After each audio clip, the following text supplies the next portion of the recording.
My dear students, paramedical கவுன்சிலிங்கை பற்றி தான் டீட்டெயில்டாக பார்க்க போகிறோம். கவுன்சிலிங்கில் வந்து என்ன ப்ராசஸ் இருக்குது, எவ்வளோ அமௌண்ட் வந்து நம்ம வந்து கவுன்சிலிங் டைமில் ரெடி பண்ணி வைக்கணும், அண்ட் ரீஅலாட்மெண்ட் கவுன்சிலிங்னா என்ன, மாப்அப் கவுன்சிலிங்னா என்ன, இந்த எல்லாம் A to Z full process பற்றி தான் பார்க்க போகிறோம். கவுன்சிலிங்க்கு எப்படி கூப்பிடுவாங்க, எப்படி தெரியப்படுத்துவாங்க, இன்ஃபர்மேஷன் நம்மளுக்கு எப்படி தெரியும் அப்படின்னு பார்த்தீங்கன்னா, நம்மளுடைய மெயிலுக்கோ நம்மளுடைய எஸ்எம்எஸ்க்கோ வராது, நம்மளுக்கு அஃபிஷியல் வெப்சைட்ல தான் நோட்டிஃபிகேஷன் மூலமாக தெரியப்படுத்துவாங்க.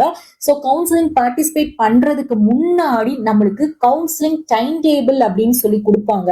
அதாவது கவுன்சிலிங் டைம் டேபிள் அப்படின்னா என்ன அப்படின்னா, நீங்க எந்த ரேங்க்ல உள்ளவங்க, எந்த கட் ஆஃப்ல உள்ள ஸ்டூடெண்ட்ஸ் வந்து எந்த ரவுண்ட்ல எந்த டேட்ல நீங்க பார்ட்டிசிபேட் பண்ணணும் அப்படிங்கிற counselling schedule date, counselling time table date அப்படின்னு சொல்லிட்டு இந்த மாதிரி நம்மளுக்கு ஃபர்ஸ்ட் வந்து நம்மளுக்கு நோட்டிபிகேஷன் மூலமா நம்மளுக்கு அஃபிஷியல் வெப்சைட்ல தெரியப்படுத்துவாங்க. ஸோ அந்த ரேங்க், உங்க ரேங்க் எதுவோ அந்த ரேங்க் பேஸ் படி நீங்க அந்த டேட்ல என்ன பண்ணணும் அப்படின்னா கவுன்சிலிங் வந்து பார்ட்டிசிபேட் பண்ணணும்.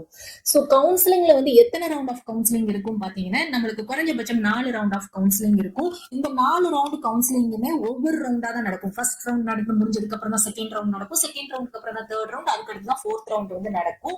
ஸோ ஒவ்வொரு ரவுண்ட் கவுன்சிலிங்கும் குறைஞ்சபட்சம் நம்மளுக்கு 7 நாட்கள் வந்து நடக்கும். 7 to 8 days வந்து நடக்கும். அந்த 7 to 8 daysல வந்து ஃபர்ஸ்ட் 4 days வந்து registration payment and choice filling பண்ணுவீங்க. இந்த ரிஜிஸ்ட்ரேஷன் பேமெண்ட் கவுன்சிலிங் வந்து வெறும் 250 rupees தான் நீங்க பே பண்ண போறீங்க. இந்த சாய்ஸ் ஃபில்லிங்ல தான் என்ன பண்ணுவீங்க அப்படின்னா கோர்சஸையும் காலேஜஸையும் நீங்க வந்து ஆட் பண்ணுவீங்க. எவ்வளவு கோர்சஸ் எவ்வளவு காலேஜஸ்னாலும் நீங்க என்ன பண்ணலாம் அப்படின்னா சூஸ் பண்ணலாம். பட் உங்களுக்கு கிடைக்க போறது ஒரு காலேஜ்ல ஒரு கோர்ஸ் தான் கிடைக்கும். பட் இத்தனை கோர்சஸ் இத்தனை காலேஜஸ் நீங்க அப்ளை பண்றதுக்கு அமௌண்ட் நீங்க பே பண்ண போறது வெறும் 250 rupees தான். ஸோ 4 daysக்கு அப்புறமா 5th day என்ன அப்படின்னு பாத்தீங்கன்னா, உங்களுக்கு நீங்க கவுன்சிலிங் அட்டென்ட் பண்ணீங்களா, என்ன காலேஜ் என்ன கோர்ஸ் கிடைச்சிருக்கு அப்படிங்கிற கவுன்சிலிங் ரிசல்ட் வந்து 5th டேயே நம்மளுக்கு ரிலீஸ் பண்ணிடுவாங்க ஃபர்ஸ்ட் ரவுண்டுக்கு. ஸோ இந்த ஃபர்ஸ்ட் ரவுண்டுடைய கவுன்சிலிங் அந்த 5th day ரிசல்ட் ரிலீஸ் பண்ணதுக்கு அப்புறம் தான் செகண்ட் ரவுண்ட் கவுன்சிலிங் வந்து ஸ்டார்ட் பண்ணுவாங்க. ஸோ நம்மளுக்கு அதே மாதிரி பாத்தீங்கன்னா ரிசல்ட் ரிலீஸ் பண்ண 6th day வந்து உங்களுக்கு ஒரு ஆர்டர் கொடுப்பாங்க. அதாவது ப்ரொவிஷனல் அலாட்மெண்ட் ஆர்டர் அப்படின்னு சொல்லுவோம். அப்படின்னா என்னன்னா, உங்களுக்கு எந்த காலேஜ்ல என்ன கோர்ஸ் கிடைச்சிருக்கு அப்படிங்கிறத நம்மளுடைய மெடிக்கல் செலக்ஷன் கமிட்டி வந்து ஒரு கால் லெட்டர் மாதிரி கொடுப்பாங்க. அந்த கால் லெட்டரையுமே இதே லாகின் ஐடி பாஸ்வேர்ட் போட்டு தான் நீங்க என்ன பண்ணணும் அப்படின்னா டவுன்லோட் பண்ணி எடுக்கணும். கவுன்சிலிங்குமே நீங்க வந்து ஆன்லைன் கவுன்சிலிங் லிங்க் நம்மளுக்கு அபிஷியல் வெப்சைட்ல ரிலீஸ் பண்ணுவாங்க. எப்படி நீங்க ஆன்லைன் அப்ளிகேஷன் ஃபார்ம் ஃபில் பண்ணீங்களோ அதே லாகின் ஐடி பாஸ்வேர்ட் போட்டு தான், அதே லாகின் ஐடி பாஸ்வேர்ட் அப்ளிகேஷனுக்கு போட்ட லாகின் ஐடி பாஸ்வேர்ட் போட்டு தான் நீங்க என்ன பண்ணுவீங்க அப்படின்னா கவுன்சிலிங்குமே நீங்க பார்ட்டிசிபேட் பண்ணுவீங்க. அதே மாதிரி தான் இந்த ப்ரொவிஷனல் அலாட்மெண்ட் ஆர்டரையுமே நீங்க லாகின் ஐடி போட்டு பாஸ்வேர்ட் போட்டு டவுன்லோட் பண்ணி எடுக்கணும். நம்மளுக்கு அது ஒரே ஒரு நாள் தான் டைம் கொடுப்பாங்க. ஓகே, அதுக்கடுத்து என்ன, அதுக்கடுத்து நெக்ஸ்ட் டே என்ன அப்படின்னு பாத்தீங்கன்னா, நீங்க அந்த ஆர்டர் டவுன்லோட் பண்ணி எடுத்துட்டு உங்களுக்கு எந்த காலேஜ்ல சீட்டு கிடைச்சிருக்கோ, என்ன கோர்ஸ் கிடைச்சிருக்கோ அந்த காலேஜ்ல போய் உங்க சீட்டை வந்து கன்ஃபார்ம் பண்ணணும். அதுக்கு வந்து ஒரு 1 week டைம் கொடுப்பாங்க. இது எல்லா ரவுண்டு கவுன்சிலிங் ஸ்டூடெண்ட்ஸுக்குமே சேம் ப்ரொசீஜர் தான். அந்த 1 week டைமுக்குள்ள நீங்க அந்த காலேஜ்ல போய் உங்க சீட்டை வந்து கன்ஃபார்ம் பண்ணிடணும். ஸோ அப்படி காலேஜுக்கு நீங்க போகும்போது உங்களுடைய ஒரிஜினல் சர்டிபிகேட்ஸ் எல்லாத்தையும் எடுத்துட்டு போகணும். 2 sets ஆஃப் நீங்க போட்டோ காப்பீஸ், உங்க சர்டிபிகேட்ஸோடைய எல்லா சர்டிபிகேட்ஸோடைய 2 set of photo copies, Xerox copy எடுத்துக்கோங்க. உங்களுடைய பாஸ்போர்ட் சைஸ் போட்டோ. அடுத்தது இந்த ப்ரொவிஷனல் அலாட்மெண்ட் ஆர்டர் வந்து ரொம்ப முக்கியம், இதையே நீங்க எடுத்துட்டு போகணும். அதுக்கடுத்து ரொம்ப ரொம்ப முக்கியம் என்ன அப்படின்னா அமௌண்ட் நீங்க ரெடி பண்ணி வச்சுக்கோங்க. அமௌண்ட்டும் அந்த டைம் தான் பே பண்ண சொல்லுவாங்க. உங்களுக்கு சப்போஸ் கவர்மெண்ட் காலேஜ் கிடைச்சிருக்கு அப்படின்னா ஒரு 5,000 to 7,000 rupees வந்து பே பண்ண சொல்லுவாங்க அந்த டைம். இதே இது உங்களுக்கு செல்ஃப் ஃபைனான்சிங் காலேஜ்ல கிடைச்சிருக்கு அப்படின்னா குறைஞ்சபட்சம் 50,000 இருந்து 1,00,000 ரூபாய் உங்களை வந்து பே பண்ண சொல்லுவாங்க. So my dear students, original சர்டிபிகேட்ஸையும் இப்பவுமே ரெடி பண்ணி வச்சுக்கோங்க. அண்ட் ஆல்சோ அமௌண்ட்டையுமே இப்பவுமே நீங்க வந்து ரெடி பண்ணி வச்சுக்கோங்க. அந்த டைம் கண்டிப்பா அமௌண்ட் வந்து பே பண்ண சொல்லுவாங்க. ஸோ இதே மாதிரிதான் எல்லா ரவுண்டு கவுன்சிலிங் 4 ரவுண்டு கவுன்சிலிங்கும் நடக்கும். இப்போ இந்த ஃபர்ஸ்ட் ரவுண்ட்ல வந்து கவுன்சிலிங் அட்டன் பண்ணி எத்தனை பேருக்கு வந்து சீட்டு கிடைச்சிருக்கோ அது போக இருக்கக்கூடிய மீதம் உள்ள சீட்ஸ் தான் செகண்ட் ரவுண்டுக்கு வரும். அதே மாதிரி தான் தேர்ட் ரவுண்ட் ஃபோர்த் ரவுண்டுக்கு வரும். ஸோ குறைஞ்சபட்சம் கவர்மெண்ட் சீட்ஸ் அப்படின்னு எடுத்துக்கிட்டீங்கன்னா ஃபர்ஸ்ட் ரவுண்டுக்கு அப்புறம் செகண்ட் ரவுண்ட்ல ரொம்ப குறைவான சீட்ஸ் கண்டிப்பா கவர்மெண்ட் காலேஜ் வந்து இருக்கும். தேர்ட் அண்ட் ஃபோர்த் ரவுண்டுக்கு யாருமே கவர்மெண்ட் காலேஜ் சீட்ஸ் இருக்குமான்னு அப்படின்னு கேட்டீங்கன்னா எக்ஸ்பெக்ட் பண்ணாதீங்க. ஒன்லி செல்ஃப் ஃபைனான்சிங் சீட்ஸ் மட்டும்தான் இருக்கிறதுக்கு பாசிபிலிட்டிஸ். 100% அதுதான் வாய்ப்பேவும். ஸோ கவர்மெண்ட் காலேஜ் வந்து இருக்காது. ஓகே, இப்போ ரொம்ப முக்கியமானது என்ன அப்படின்னு பாத்தீங்கன்னா, நீங்க ஃபர்ஸ்ட் ரவுண்டோ செகண்ட் ரவுண்டோ எந்த ரவுண்ட்ல உங்களுக்கு என்ன காலேஜ் வந்து கிடைச்சிருக்குதோ அந்த காலேஜ்ல போய் நீங்க சீட்டை கன்ஃபார்ம் பண்ணல, நீங்க போய் ரிப்போர்ட் பண்ணல அப்படின்னா அந்த சீட் வந்து நெக்ஸ்ட் ரவுண்டுக்கு போயிடும். அது மட்டும் இல்லாம நீங்க அதுக்கடுத்து வரக்கூடிய ரவுண்ட்ஸ் வந்து கண்டக்ட் பண்ணுவாங்க இல்லையா, அதாவது மாப் அப் ரவுண்டோ அல்லது ரீ அலாட்மெண்ட் கவுன்சிலிங்கோ, இந்த மாதிரி ரவுண்ட்ஸ் கண்டக்ட் பண்றதுல நீங்க பார்ட்டிசிபேட் பண்ண முடியாது.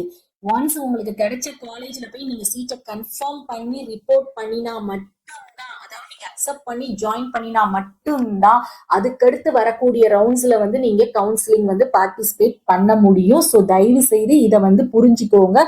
கண்டிப்பா கிடைச்ச காலேஜ்ல போய் சீட்டை கன்ஃபார்ம் பண்ணிருங்க.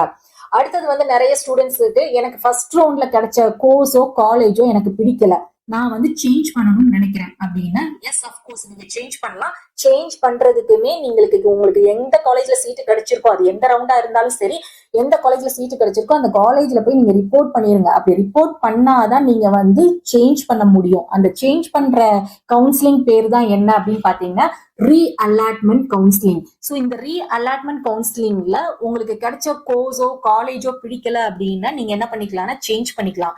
எப்படி சேஞ்ச் பண்ண முடியும் அப்படின்னு பாத்தீங்கன்னா government college to government college நீங்க சேஞ்ச் பண்ணிக்கலாம். இந்த ஆப்ஷன் உண்டு. அதே மாதிரி செல்ஃப் பைனான்சிங் காலேஜ் உங்களுக்கு வந்து ஃபர்ஸ்ட் ரவுண்ட்ல கிடைச்சிருக்குது அப்படின்னா self financing college to government college நீங்க சேஞ்ச் பண்ணிக்கலாம். அதே இது self financing to self financing change பண்ண முடியுமா அப்படின்னு கேட்டீங்கன்னா கண்டிப்பா முடியாது. Self financing to self financing change பண்ண முடியாது. ஒன்லி 2 ஆப்ஷன்ஸ் தான் நம்மளுக்கு கொடுப்பாங்க. ஒன்னு கவர்மெண்ட் காலேஜ், உங்களுக்கு கிடைச்ச கவர்மெண்ட் காலேஜ் பிடிக்கல அப்படின்னு சொல்லிட்டு வேற கவர்மெண்ட் காலேஜ்ல வேற கோர்ஸை வந்து நீங்க செலக்ட் பண்ணிக்கலாம். அதே மாதிரி நீங்க செல்ஃப் பைனான்சிங் காலேஜ் தான் எனக்கு வந்து அட்டென்ட் பண்ணும்போது கிடைச்சிச்சு அப்படின்னாலும் செல்ஃப் பைனான்சிங்ல இருந்து கவர்மெண்ட் காலேஜ் வந்து நீங்க சேஞ்ச் பண்ணிக்கிறதுக்கு வாய்ப்பு வந்து இருக்குது. இதுக்கு பேரு தான் ரீ அலாட்மெண்ட் கவுன்சிலிங். இதுல பார்ட்டிசிபேட் பண்ணனாலும் உங்களுக்கு எந்த ரவுண்ட்ல இருக்கக்கூடிய ஸ்டூடெண்ட்ஸ்னாலும் உங்களுக்கு கிடைச்ச காலேஜ்ல போய் உங்க சீட்டை வந்து கன்ஃபார்ம் பண்ணி ரிப்போர்ட் பண்ணா மட்டும்தான் நீங்க பார்ட்டிசிபேட் பண்ண முடியும். ஓகே, நெக்ஸ்ட் வந்து மாப் அப் கவுன்சிலிங். இந்த 4 ரவுண்ட் கவுன்சிலிங் முடிஞ்சதுக்கு அப்புறமா நம்மளுக்கு சீட்ஸ் வந்து மீதம் வேக்கண்டா இருந்துச்சு அப்படின்னா நம்மளுக்கு என்ன பண்ணுவாங்க அப்படின்னா மாப் அப் ரவுண்ட் கவுன்சிலிங் வந்து கண்டக்ட் பண்ணுவாங்க. மோஸ்ட்லி கவர்மெண்ட் சீட்ஸ் இருக்கிறது வந்து வாய்ப்பு வந்து ரொம்ப குறைவா தான் இருக்கும். பட் கண்டிப்பா செல்ஃப் பைனான்சிங் சீட்ஸ் இருக்கும்போது நம்மளுக்கு என்ன பண்ணுவாங்க அப்படின்னா மாப் அப் ரவுண்ட் கவுன்சிலிங் வந்து கண்டக்ட் பண்ணுவாங்க. இந்த மாப் அப் ரவுண்ட்ல யாரெல்லாம் பார்ட்டிசிபேட் பண்ண முடியும் அப்படிங்கிற இன்ஃபர்மேஷன் எல்லாமே வந்து நம்மளுக்கு அட் த டைம் ஆஃப் அந்த கவுன்சிலிங் நடக்கிற டைம்ல தான் நம்மளுக்கு தெரியப்படுத்துவாங்க. மெடிக்கல் செலக்ஷன் கமிட்டில இருந்து ஒரு நோட்டிபிகேஷன் வந்து நம்மளுக்கு ரிலீஸ் பண்ணுவாங்க. அதை பேஸ் பண்ணி தான் என்ன பண்ண முடியும் அப்படின்னா மாப் அப் கவுன்சிலிங் வந்து நம்ம பார்ட்டிசிபேட் பண்ண முடியும். மேம் எனக்கு வந்து இந்த ரீ அலாட்மெண்ட் காலேஜ் வந்து நான் சேஞ்ச் பண்ணணும்னு நினைக்கிறேன், ரீ அலாட்மெண்ட் கவுன்சிலிங்ல பார்ட்டிசிபேட் பண்ணணும்னு நினைக்கிறேன், எனக்கு கிடைச்ச காலேஜ்ல போய் நான் சேஞ்ச் பண்ணிட்டு வந்தா எனக்கு அந்த அமௌண்ட்டை ரீஃபண்ட் பண்ணிடுவாங்களா, என் சர்டிபிகேட்ஸ்லாம் திருப்பி கொடுத்துருவாங்களா அப்படின்னு கேட்டீங்கன்னா எஸ் அஃப்கோர்ஸ் கண்டிப்பா. அது நீங்க கவர்மெண்ட் காலேஜ் ஆகட்டும் அல்லது நீங்க செல்ஃப் பைனான்சிங் காலேஜ்ல 50,000 1,00,000 ரூபாய் நீங்க பே பண்ணியிருந்தாலுமே என்ன பண்ணிடுவாங்க அப்படின்னா நீங்க அடுத்த ரவுண்ட் கவுன்சிலிங்ல பார்ட்டிசிபேட் பண்ண போறீங்க அப்படின்னு இன்ஃபார்ம் பண்ணாலே என்ன பண்ணிடுவாங்கன்னா உங்களுக்கு உங்க சர்டிபிகேட்ஸ் உங்க அமௌண்ட்டை வந்து ரீஃபண்ட் பண்ணிடுவாங்க. அதனாலலாம் நீங்க ஒரி பண்ண வேண்டிய அவசியம் கிடையாது. ஹோப் உங்களுக்கு இந்த கண்டென்ட் யூஸ்ஃபுல்லா இருந்திருக்கும்னு நினைக்கிறேன். உங்களுக்கு இந்த வீடியோ பிடிச்சிருந்தா லைக் பண்ணுங்க. அதே மாதிரி நம்மளுடைய சேனலையும் சப்ஸ்கிரைப் பண்ணிக்கோங்க. அப்டேட்ஸுக்கு நம்மளுடைய வாட்ஸ்அப் அண்ட் டெலிகிராம் சேனலை ஜாயின் பண்ணிக்கோங்க. தேங்க்ஸ் ஃபார் வாட்சிங்.